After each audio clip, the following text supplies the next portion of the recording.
Today, the latest weapons, coupled with the fighting skill of the American soldier, stand ready, on the alert all over the world to defend this country, you, the American people, against aggression.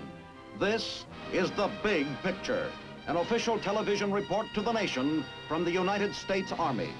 Now, to show you part of the big picture, here is Sergeant Stuart Queen.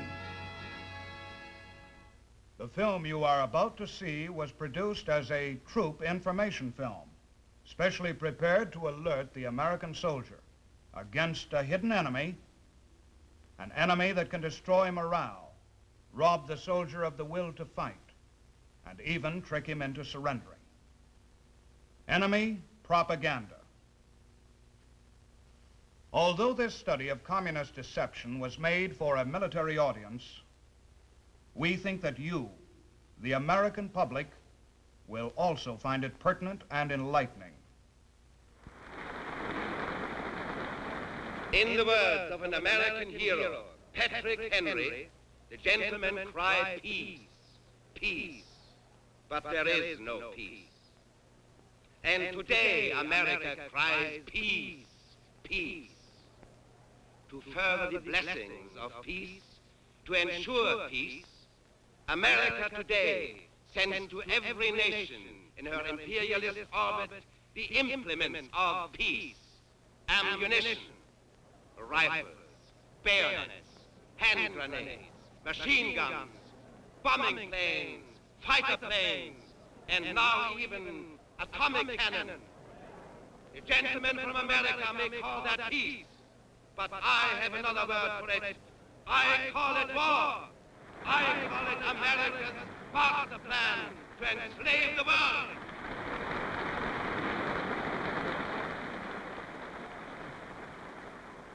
Let no one be deceived by the American-style peace. Let no one be deceived. That's what the man said. I don't think you need three guesses to know what this is all about. But let's listen a moment longer and see what's behind it. Peace is a word that sends cold shivers down the spines of American capitalists. Peace is what the whole world yearns for, prays for, longs for. But on Wall Street, it is a word that spells ruin. I say, let the American warmongers beware. The people want peace, and we are the voice of the people.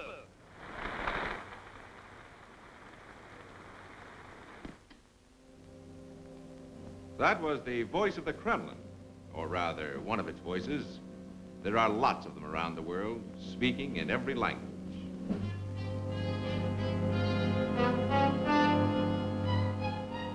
This material is just another sample of what you might call the communist war without guns.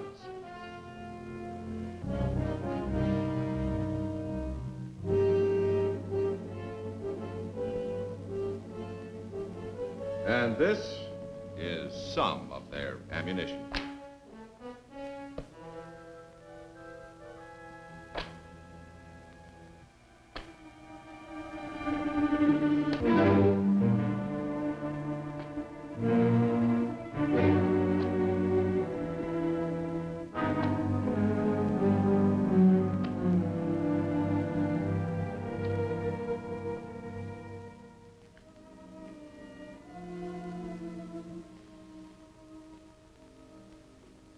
I'm Colonel Foster. I'm going to be your guide for a short tour through the maze of communist propaganda. It's a strange, shadowy world of the doctored photograph, the misquotation, the insinuation, and the lie. Now, some of this material to us is comical. Some of it is tragic. Some of it's weird. Some of it's dull. But all of it has the single purpose of digging the grave of liberty. The grave diggers of communism have been trying to set America up for the kill for years. And it makes them very angry that we don't just collapse as per schedule. Listen to this. The living conditions of the American masses, that's you, are swiftly deteriorating. Our generation is going through the final convulsions of the dying world of capitalism. That's what it says here.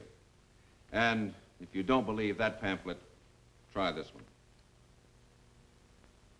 Bankrupt America may have one more war in its decaying carcass, but her young men who face nothing but brute labor, poverty, and death may refuse to fight. That's what it says here. If you're assigned to duty overseas, you may see posters like this once in a while. That's you, in case you don't recognize yourself. Of course, we get a big chuckle out of stuff like this, but the bigger the lie, the bigger the laugh. But the gravediggers aren't laughing. They're deadly serious. And in some places around the still free world, some people believe them. Like to know what they're saying about you and all American soldiers? Well, in England, the communists call you arrogant gum chewers. They tell the Japanese you're pleasure-loving, pampered juvenile delinquents. For Italian ears, the communists call you black marketeers bent on looting Europe. To the Austrians, they call you uncultured young thugs. To the Soviet-occupied countries of Eastern Europe, they say you are members of the gangster army of imperialist America. And to the people of Korea, the communists say you are cold-blooded murderers who tortured and shot and buried alive thousands of innocent civilians. Did you notice how the slander progressed? From the gum chewers to juvenile delinquent, to black marketeer, to thug, gangster, murderer.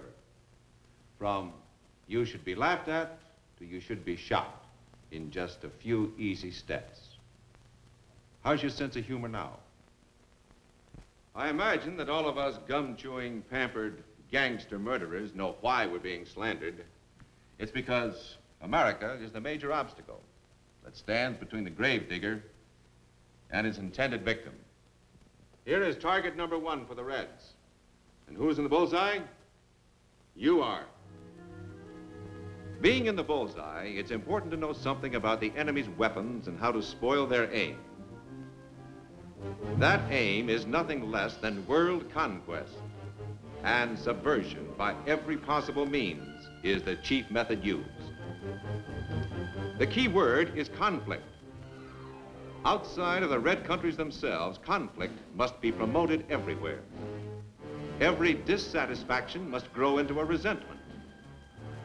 Every resentment must become an argument. Every argument must grow into a fight. Every fight must blossom into a riot. Every riot must expand into a war. And every war must end in devastation. For there in the ruins, communism finds its chance. For the communists, there must never be a compromise. Never a settlement of disputes. Only conflict.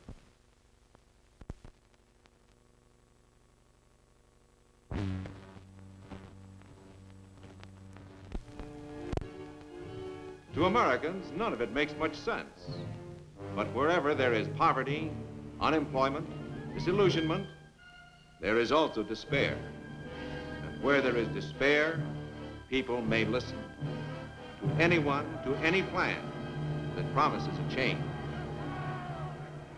In America, practically nobody listens. In all countries with stable government, civil liberties, and reasonable prosperity, communism makes little or no headway. The red countries cannot stand comparison in the light of day. That's one reason for the Iron Curtain that stretches across Eastern Europe from the Baltic Sea to the Mediterranean. The barrier works 2 ways. It keeps free men from seeing too much inside, and it keeps the slave world from glimpsing freedom. Back of that Iron Curtain is the biggest captive audience in the world. They don't have to sell them, just tell them. And what do they hear about themselves? Well, let's listen. мы передавали специальную программу, посвященную сельскохозяйственному планированию в Азербайджане. At a recent meeting of the International Labor Organization, the question was raised by one of the American delegates as to why there are no strikes in the USSR. To the people of the Soviet Union, this is a foolish question. The reason why we do not have strikes is because we do not have exploitation of the workers. Here there are no capitalists and no landlords seeking profits at the expense of human welfare.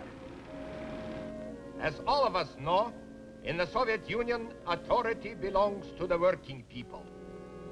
In no other country does the worker feel so much a part of his factory, his farm, his village, and his nation. Our workers do not grumble or strike. They leave that to the discontented masses of other countries who have not yet advanced to socialism. One has but to look around the Union of Soviet Socialist Republics to see on every hand evidence of our enormous progress. In Uzbekistan, there has been a mighty upswing in the economy and unprecedented cultural progress as well. Twice as many Uzbeks today receive higher education than in France, for example. In Czechoslovakia, household appliances and motorcycles have ceased to be the goods exclusively for the rich. Today, they are available to all. In Bielorussia, the people have received all equipment necessary for boosting agriculture, such as tractors and machines. We are a nation of happy builders in a blossoming land. You get the picture? For the people around Moscow, they say everything in Uzbekistan is wonderful. For the people in the Ural region, they say everything in Czechoslovakia is wonderful. For the people in the Ukraine, Bielorussia is a blossoming land. Wherever a Soviet citizen lives, he's told life is just a bowl of cherries somewhere else in the Soviet Union, and it's up to him to work harder to catch up. As for America, the Soviet people are told that conditions here are hopeless. In their theaters, the Soviets see newsreels made up especially to show the terrible truth about us. This is America of the big capitalists. Wall Street, with its big, impressive buildings. But this is the real America, where the workers live. Since they are underpaid, they must eke out a few pennies extra by peddling fruit on the streets. Almost every day in America, you will see police and goon squads attacking the workers who try to strike. But for the wealthy class, there is not a care in the world. Did you recognize those old newsreel scenes? You know how typical they are of America. As for the Soviet soldier, he is also a prime target for the Kremlin propagandists. The Soviet soldier's head may be full of propaganda, and his ears may be ringing with lies, but he's still a soldier, and a tough one. In all his life, he will never hear the truth about the other side. I said a moment ago that we're slandered by the Reds everywhere in the world, and we are. But every once in a while, the Kremlin changes the script. In the last 40 years, Russia's official attitude toward us has changed from friendship to hatred, back to friendship, and back to hatred again, no less than 8 times. It all depends on the party line. In the crazy world of communism, today's friend is tomorrow's enemy. Today's hero is tomorrow's traitor. Lavrenti Beria, chief of the Soviet secret police, hero of the people, shot as a traitor. Today's hero is tomorrow's traitor. Rudolf Slansky, leader of the Czechoslovakian Reds, hero of the people, hanged as a traitor. Laszlo Reich, leader of the Hungarian Reds, hero of the people, hanged as a traitor, and then found innocent, cleared of all charges, but too late. And here is the hero of heroes, genius, the benevolent father of all the Russians, who has been declared the greatest traitor of them all, the psychopathic murderer, after being hailed as a godlike leader for 30 years. It all depends on the party line, whether the Russian bear kills or caresses, scowls or smiles. And when the Reds start calling us their best friends, look out. That's what they said to us in some of their broadcasts over in Korea, and in these leaflets they drop behind our lines. All of a sudden, they're our buddies.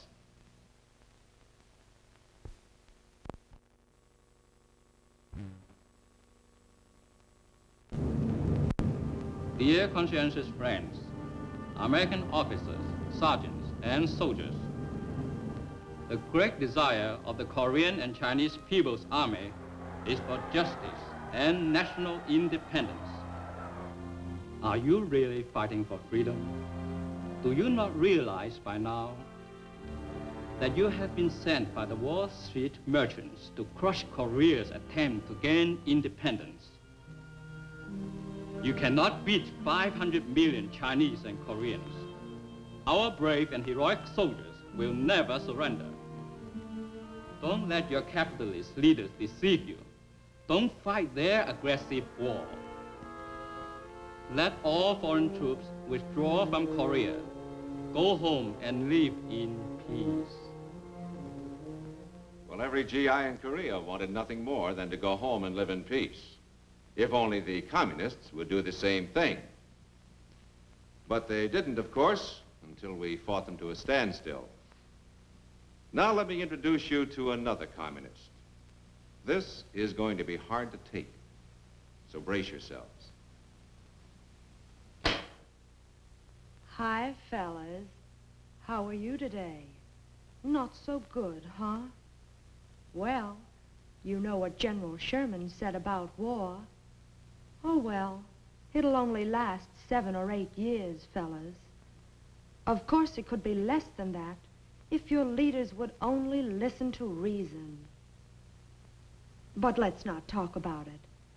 I'm going to play some real dreamy music for you. But first, I want to welcome some new fellows into the line, the 305th Infantry Regiment. I'm sorry the weather's so bad for you. We had planned to fix all the roads before you came, but there isn't much we can do about it now. Incidentally, keep your feet dry, fellas. Your medics can't do a thing for frozen toes, and your girlfriends back home don't want you crippled. Take it easy, huh?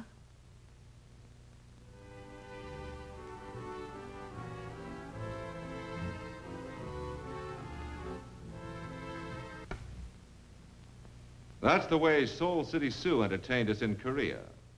Nice music and a soft, sympathetic voice, selling discouragement and defeat. Digging graves, as all communists do, but lining them with velvet. But the men who heard that radio Arn of Charm were sometimes interrupted, and very rudely, too, like this.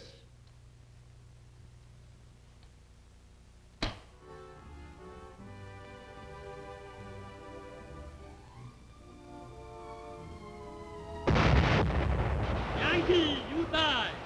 Yankee, we come! We come get you now! Oh, Yankee, you die now!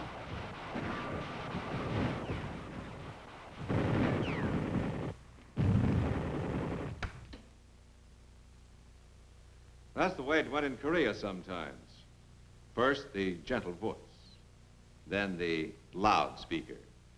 They were interchangeable weapons in the communist war of words. Propaganda from the enemy in a combat zone like Korea is one thing. Propaganda in a peaceful country is something else. Most of you who will be stationed overseas will run into the second kind. At first, you may not notice that the grave diggers are as busy as ever, slandering us, trying to separate us from our allies. You'll go about your business for a long time, maybe, and then turn a corner one day and see it splashed across a fence or a wall. Or maybe on an ordinary street or square. Suddenly, you'll come across the party insignia on a doorway, and it'll remind you that the grave diggers are around. Or maybe you'll stop to look at a poster in some European town. You probably can't read the language, but the picture is plain enough. A while ago, I mentioned the importance of knowing the enemy's weapons and how to spoil their aim. Through your behavior and your friendly attitude, you can make a personal contribution toward combating communist accusations of gangsterism and gum-chewing arrogance. Here's another way to play it smart. Avoid any contact with political demonstrations and you'll stay out of trouble. The communists are good at making propaganda in a big, noisy way. And in a quiet, insidious way, too. It's a very bad mistake to rearm Germany. The Soviets are no fools. They will not allow it, even if it means war. France? It is a corpse, propped up by American bayonets. No, no, my friend. France is not a nation. It is a staging area for Americans when they are ready to attack the Soviet Union. I do not say the Americans are bad, only mistaken. Where is this Soviet threat they talk about? Stalin is dead. The Soviets want only peace. So why don't the Americans go home? Well, if you hear enough of this kind of gossip planted by the communists, enough phony rumors of America's secret plans to launch a war, enough big lies, little lies, and medium-sized lies, maybe you'll begin to believe some of it. Maybe you'll begin to wonder if there isn't some truth in it. Maybe nobody really likes us. Maybe the world really thinks we're imperialistic warmongers. Maybe. Well, that's what the gravediggers want you to think. Because if you do, you're halfway in the bag. The fact is that every free nation in the world looks to America as the bulwark of liberty. The fact is, behind the Iron Curtain are millions of people to whom the voice of America is the only voice of hope in a world of darkness. The fact is, in the exchange of war prisoners after Korea, 27,000 one-time communists refused to go home after one glimpse of freedom. The fact is that all along the Austrian border, the Czech border, the East German border, every day, every hour, people are slipping across, swimming across, crashing across to freedom, telling their pitiful stories in the refugee centers, asking only that they be allowed to stay on our side of the Iron Curtain. Their stories are all different, and yet always the same. If you heard 1,000 or 2 of these stories, they'd begin to get monotonous. You'd think, isn't there an end to this? No. There is no end. Not until communism ends, under the weight of its own evils and its own lies. Well, now you've seen a fair sample of enemy propaganda. Leaflets, magazines, broadcasts, posters, street demonstrations, rumors, agitation. They spend millions, but the funny thing is they don't get a dime's worth of good where people recognize the truth. It's as simple as that. If you know propaganda for what it is, you are protected from its lies. Not only that, you can take measures against it by giving the lie to the enemy at every turn. How?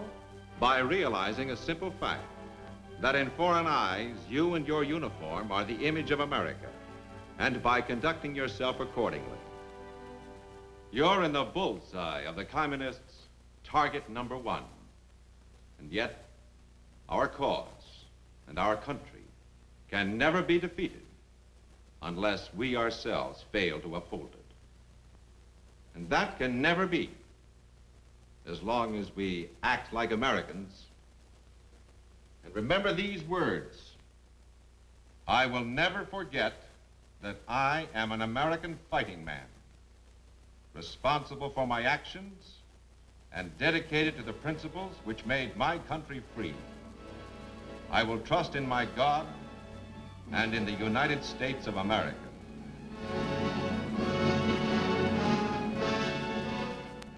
The best defense against enemy propaganda is truth. For a communist, a thing is true only if it advances the communist cause. It is false if it does not. The soldier who understands how enemy propaganda works is forewarned and forearmed. In this knowledge lies his strength. Now, this is Sergeant Stuart Queen, inviting you to be with us again next week for another look at your Army in action on the big picture. The Big Picture is a weekly television report to the nation on the activities of the Army at home and overseas. Produced by the Army Pictorial Center, presented by the United States Army in cooperation with this station. You too can be an important part of the big picture. You can proudly serve with the best equipped, the best trained, the best fighting team in the world today, the United States Army.